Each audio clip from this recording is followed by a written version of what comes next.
savol bersam maylimi? Ha, nima savol ekan? Meni yaxshi ko'rasizmi? Ha, albatta yaxshi ko'raman. Mabodo menga biron nima bo'lib, Allohim jonimni olsa, xafa bo'lib yig'laysizmi? Nega unaqa deyapsan? Tinchlikmi? Tinchlik, iltimos, gaplarimni eshiting. O'lsam rasmimni bag'ringizga bosib uxlaysizmi? Unaqa gaplar aytma. Qabrim ustiga chiroyli gulni olib kelib, Qur'on tilovat o'qib, shirin so'zlar bilan erkalaysiz, to'g'rimi? Lekin meni bularni ko'rmayman. Iltimos dadasi, shu mehrni tirikligimda bering. Gullarni tirik vaqtim bering. Telefondan, ishingizdan menga ham ozgina vaqt ajrating. E'tibor beraman-u. 5 kunlik dunyoda siz go'zal umr kechirib, chiroyli xotiralar olib ketishni xohlayman, dadasi. Xo'p, yaxshi narsalar haqida o'yla.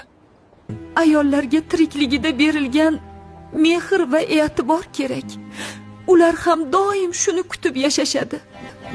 Qabrda biz ularning hech birini hozirgidek his qila olmaymiz. Keyin kech bo'lishi